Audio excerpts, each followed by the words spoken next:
Oh, hi, Blaze. Oh, hey, Hannah. And welcome back to the 12 Pods of Christmas. The final pod of Christmas. Yes, our spin-off, our Christmas spin-off for Breakdown the Universe. And here we are, day 12. Yeah. 12th day of Christmas, or 12th Pod of Christmas. We've done it. What did your true love get you today? My true love gave to me Nakatomi burning. Oh, yeah. So we'll be discussing, if you didn't figure out from that, Die Hard. Yeah. So what have you got the last 12 days? The 12th day of Christmas, my true love, or 12th Pod of Christmas, my true love gave to me.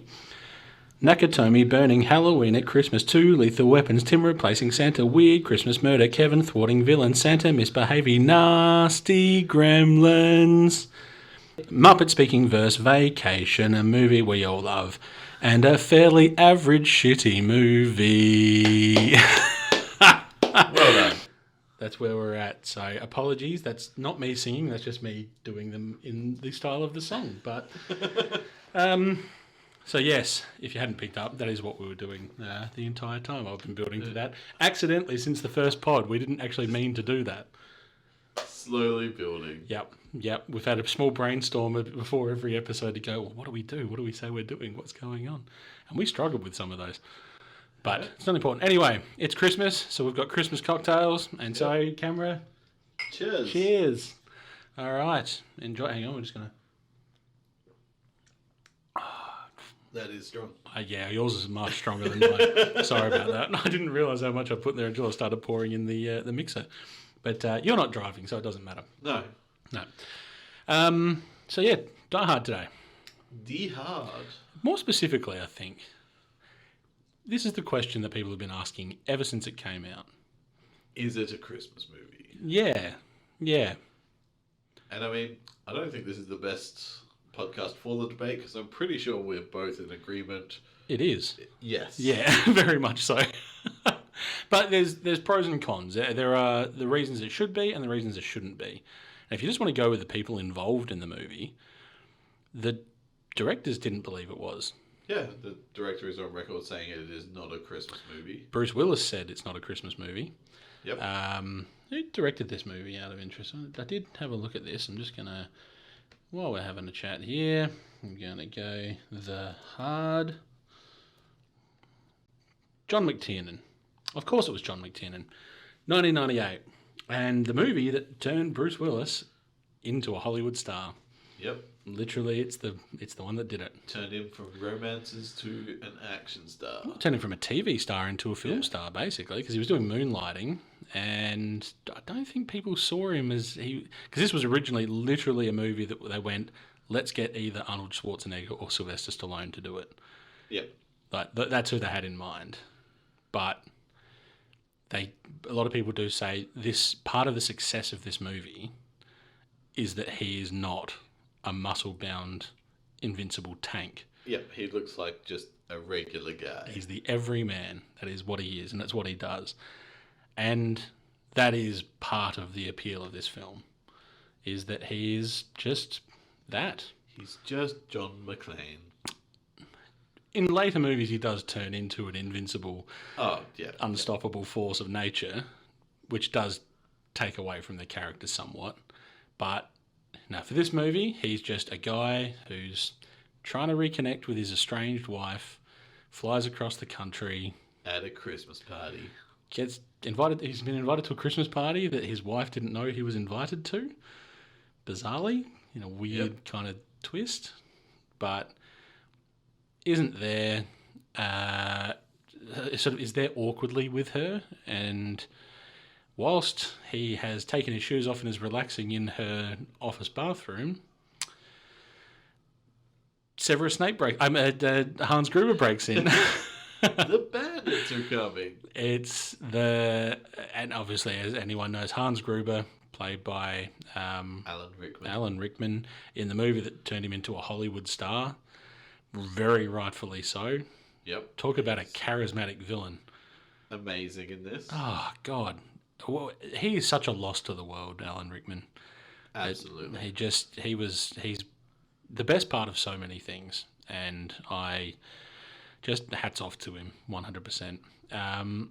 He breaks in to the effectively empty tower called Nakatomi Plaza, and the impression is they're there as terrorists to hold hostage and to get some compatriots released.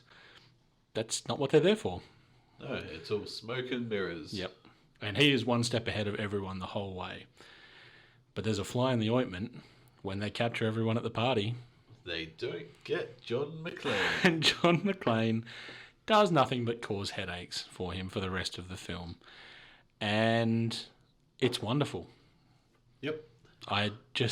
He is the hijinks that ensue. He does all of the hijinks. And he does it all by mistake. He doesn't mean to be the saviour here. And for a lot of the movie, he's seen by the cops that eventually turn up, well, most of the cops that eventually turn up, as the one causing all the trouble. Yep. But everything that he has done has stopped one step in Hans's plan. Yep. He is landing ass backwards into a lot of solutions. Yes, very much so. Very, very much so. But I was reading about this last night because I've rewatched the film. This movie didn't get great critical praise when it first came out. Like, Alan Rickman was seen as being very good in the film. Yep. But they didn't think Bruce Willis's performance as John McClane was that good. It surprises me because, I've always thought it was heralded as one of the greats. It is now, and in post-release reviews, it's now got a 94% approval rating on Rotten Tomatoes. And you don't get that very often, particularly post your release reviews. There's not many movies that are later appreciated the way this one is. But it's seen as the archetype of the action movie these days. So you had... things would be referred to as Die Hard on a... And so it was... Speed is Die Hard on a bus. The cliffhanger is Die Hard on a mountain. It is an excellent setup. It's basically, you've got a bunch of bad guys, and your hero is trapped in a situation where he has to deal with them. Yep. Yeah. It's a perfect setup. It does help that he is a cop, so he does have some form of training. Yeah. But he is... like I said, he's the fly in the ointment to Hans Gruber. And John McClane v. Hans Gruber is a battle of wits. And you're also revealing that he's just, quotation marks, a New York City cop, but he is far smarter than anyone gives him credit for. The scene in this movie where... Because most of the movie they're communicating is just over walkie-talkie. Yep. And... bad guys don't know that his wife is one of the hostages. He's just there. They figure it out later in the movie, as they always do. But most of the communication is done over walkie-talkie. And it's just a verbal back and forth. When MacGruber is a very dumb but very funny parody of MacGyver. When McClane and Gruber meet... there's a back and forth there where Gruber's pretending to be one of the hostages who's gotten away, and McClane is treating him like, oh, thank God, there's another one of us. But he's already figured out you're not who you are saying you are. He knows what's up. Yeah, and gives him the gun with no bullets in it, and says, "There you go," and knows that the guy's about to try and shoot him, and just Hans, I presume. And that's just all it is. He knows what's up. So this is two chess grandmasters playing the game, both believing that the other can't see their side of the board. Yep. Oh yeah. Unknowing that they both can. Yep, absolutely. It's a very tense movie as well. This is the thing, because they show very early on these robbers, they're very, very willing to kill indiscriminately. Yep. Like the boss at the party just gets murdered because he can't give them information he doesn't have. So he just gets shot in the head. They don't care. They're here not as terrorists. They're here to steal $600 million in bearer bonds. That's their whole thing. Yep. So So they're delaying to try and break into this high-tech vault, and John is doing everything he can to slow them down.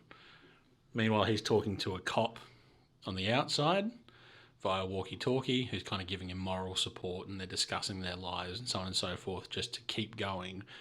But most people believe John is a nuisance. He's actually doing everything right. Yeah. Yep. But so arguments for it being a Christmas movie. Mainly that it is set at Christmas time. It is a Christmas party. Yep, it's Christmas Eve, I'm pretty sure. Yeah, that sounds about right. Yeah, that's right. There are a lot of Christmassy references. Yep. I have a machine gun. Ho, ho, ho. Correct. That's right. Yeah. It's coined one of the great catchphrases in all of cinema. This isn't to do with Christmas, but I'm just bringing it up. Yippee-ki-yay, motherfucker. Yep. Or as Charles Boyle in Brooklyn Nine-Nine says, yippee-kayak other buckets. But it's just that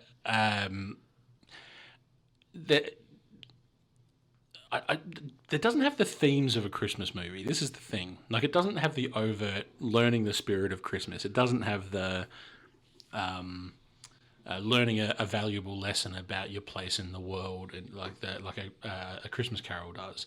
It does sort of have a family coming back together. It does, and it's sort of appreciating and the Until reason the sequel. To the second sequel. I think they're still together in number 2, but they're not together in number 3. Yeah, and not together ever again after that. So, no, sorry, you might be able to hear some noise in the background. I think my daughter might have just turned on her tablet and she's getting all of the messages come through from that. No, but yeah, and I guess he does, but it's more she learns to appreciate him, but he also learns to appreciate her. It's a two-way thing, I think, which is refreshing. It's not one side is the bad, is viewing the other as not as bad, and the other one's not. They understand their marriage is in trouble because they're both. They're both very work-focused people. Very much so. She's going for her career. He's going for his career. Yep. And they're not exactly compatible. No, but then he does acknowledge multiple times in the movie that he probably should have, when she started to become successful in her field, which I still don't know what it is, what she does. When she becomes successful in her field. Expectorating. Yes, that sounds about right. That she becomes successful and he doesn't support her. So he assumes that she'll go to LA, she won't succeed, and she'll come back to New York. She assumes she'll get successful. He'll see that her career is potentially more important because she will make more money, and he'll move to LA instead. Yep. So that's the impasse. Cops can cop anywhere. Correct. Yeah. Yeah. But it doesn't work out that way. But hey, look, by the end of the movie, they've reconciled. It's lovely. It's good. Everyone's happy. I mean, Merry Christmas. Reasons for it not being a Christmas movie. It's an action movie that doesn't. Yeah. If Christmas wasn't happening, it would still be the movie that it is. Yes. Like, it doesn't live or die by. Christmas is not essential to the plot. Not at all. Not in any way. It is just flavour. Like, the Christmas party is the driving force of getting him and her into the same place. Yep. And that's pretty much it. That's the reason he's in LA. Yeah, you could do with anything. Correct. It's just a random party and they have a mutual friend who invited both of them. Yeah. Yeah, or it's just he was on the family invite list and therefore got an invite because she's like 2IC in the company at this stage or something in that office. So, look, I mean, we don't need... I couldn't believe it if there were people out there who, even if you haven't seen Die Hard, you've got to know about Die Hard in some capacity. And I mean, not the least of which because, and I've mentioned it already, Die Hard is heavily referenced many, many times in the wonderful TV show Brooklyn Nine-Nine. Yes. It's the main character's favourite movie. It's also parodied in every sitcom ever. Oh, at some Simpsons point. has a crack of it. Yeah. Rick and Morty had a crack of it. Did it Die Hard? Yep. That's right. I'd forgotten about that. Yeah. Yeah, that's it. But Yeah, but Brooklyn Nine-Nine has its own doing a Die Hard episode in which the guy who loves Die Hard doesn't get to do a Die Hard. Yep, he has to pass it up That's to right. someone else. Ah, so wonderful. No, it is. It's become it's a thing in and of itself. Die Hard now. It's had 4 sequels. Yep. Look, Gradually deteriorating in quality. see, I should say, I haven't seen the last one. no, that one is the worst. By far, that's the worst one of them. Is the last one the one with... Jai Courtney as his son. Yeah, I haven't seen that one. I've seen the one before that with the fire sale. Yes, Justin Long. Yep, that's who it is. And I was thinking Shia LaBeouf. I was like, no, it's not Shia LaBeouf. No, you're thinking of the Indiana Jones. Yep. Shia LaBeouf was a different franchise. Yep, and was steadily removed from that franchise in the most recent movie. Yep. Indiana Jones we're talking about. Just spoiler alerts. Actually, I won't do any spoilers for that movie. It's fairly recent. It is fairly I recent. watched it the other day and I really enjoyed that movie. We'll have to talk about Indiana Jones at some point. But yeah, Justin Long, his daughter, who hasn't really appeared in the franchise since she had a small cameo in the first one as a very young child. Yep. Played by one of our favourites, Mary Elizabeth Winstead. I did not know that. Yep. Who went on to play Ramona Flowers in one of the best movies ever made. Yep. And the recent Scott Pilgrim Takes Off. Takes Off, yep. Reprises the voice. Played a role. It's good fun. So she's dating Ewan McGregor. And she's recently taken on the role of a character called Hera Syndulla from the Rebels TV series, the animated series. She's done the live-action version. So Hera is dating Obi-Wan Kenobi. Makes sense. Yeah, doesn't that make sense? That's Absolutely. great. Yeah, no, it's wonderful. But no, it's the movies did get but I'm going to say number 3 when they brought in Samuel L. Jackson's character, Zeus. They had chemistry again, but it almost felt like they were going. Those Lethal Weapon movies have been pretty popular, so which we've talked about. That's Lethal number Weapon. 2 It's number 3 with Samuel L. Jackson. Is it? Yep. Number 2 is set at the airport. Oh, right, of course. Yep. Yep. Which is my least favourite of the original trilogy. I really like the third one. Yeah, I think I just erased that one from memory. It goes from... Yeah. But, yeah, Samuel L. Jackson, it was very much... It did seem those Lethal Weapon movies are doing pretty good. Let's get... And sorry if this scene it comes across as inappropriate. 2 wisecracking people. One's a black guy, one's a white guy. And see if we can recreate Mel Gibson and Danny Glover. Yep. They didn't, but they had their own dynamic. Yeah, they did good. Yeah, I really liked. I genuinely liked that movie. But I think, bring it back to the first Die Hard, because that is what we're here to talk about. One of my favourite fun facts for this one is one thing that Alan Rickman is credited for is how well he acted his death scene. oh yes, So, for those that somehow don't know, basically what happens is he falls to his death. yep. And the look on his face seems to be genuine terror as he falls. Yes. And the story that goes along with this is, as they had Alan Rickman suspended to the harness, Yep. they started the countdown and then released him Yes. early. Yep. So he was not actually ready for the drop. No, That he is was not. genuine shock and fear. Oh, it's terror. He's got genuine terror in his eyes, and it's fair enough too. But it's very well done because he was told, we're going to release you on 1, and they released him on 2, and he was. You can almost see him go, "Oh Jesus Christ!" Yeah, that is a good fun fact. And like we said, though, launched Bruce Willis's career. And I'm just going to do it now, a bit of a shout-out. He's going through some serious health issues at the moment, Bruce Willis. And, he's a legend of Hollywood at this stage. And I just want to, he'll never hear this, unfortunately. Most people won't, but it's just a bit of a shout-out to Bruce. And thank you for this, because it's a great movie.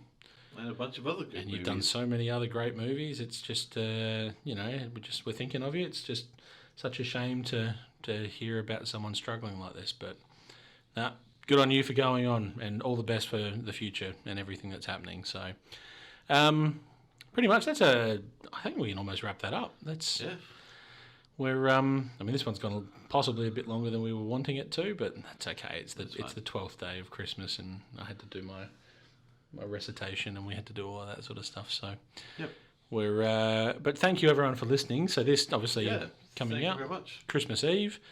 Hope everyone has a great Christmas day if you are listening to it Christmas Eve. If you're not, hope you had a great Christmas if you're listening to it afterwards or any time in the future. Just, all the best for everything.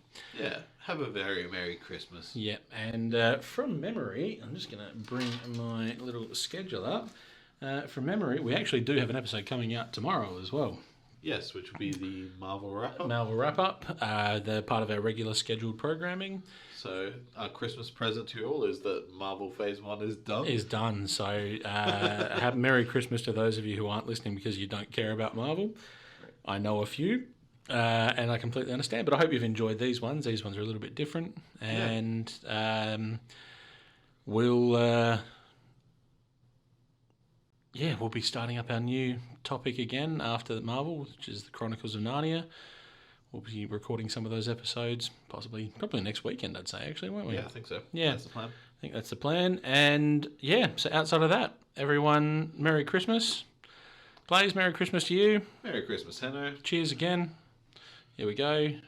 Thank you. Drink that, even though it's too strong. Bye-bye. Bye. You thought it was going to be Hanno doing the outro, but you were deceived, for it is I, Blaze. Now that you have fallen for this deception, you're obligated to follow and share us on Facebook, Insta, and X.